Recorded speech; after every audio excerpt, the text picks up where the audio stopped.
ফাহিম, যেমনটা বলছিলাম বৃষ্টির কারণে খেলা বন্ধ রয়েছে। চট্টগ্রামের আকাশের পরিস্থিতি কেমন দেখছেন, বিস্তারিত একটু জানান। ধন্যবাদ ফয়সাল আপনাকে।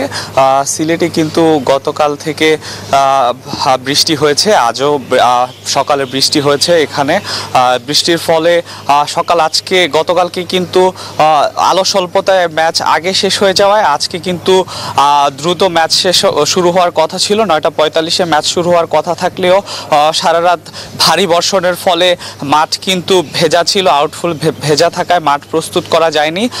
এই কারণে কিন্তু ম্যাচ শুরু হতে বিলম্ব হয়েছে। আমরা কথা বলে জানতে পেরেছি সকাল 11টা থেকে চতুর্থ দিনের খেলাটি শুরু হবে এবং সারাদিন বৃষ্টি হলেও আজকে কিন্তু এখন কিন্তু আকাশ পরিষ্কার, রোদ উঠেছে। আমি যদি আপনাকে একটু জানিয়ে রাখতে চাই, বাংলাদেশ 112 রানের লিডে আছে। গতকাল কিন্তু 112 রানের লিড নিয়ে বাংলাদেশ দিন শেষ করেছে। পিচে নাজমুল হাসান শান্ত এবং জাকের আলী অনিক খেলছেন।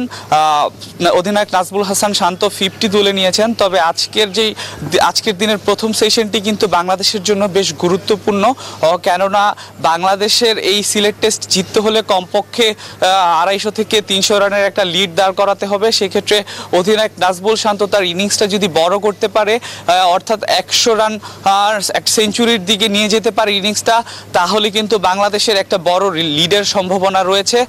আমরা কিছুক্ষণ আগে দেখেছি গ্রাউন্ডসম্যানরা মাঠ রেডি করেছেন এবং প্লেয়াররা কিন্তু মাঠে ওয়ার্ম আপ করেছে। হয়তোবা আর কিছুক্ষণের মধ্যেই কিন্তু ম্যাচটি শুরু হয়ে যাবে। ফয়সাল, সিলেট থেকে এই ছিল আসলে আমার কাছে সর্বশেষ তথ্য।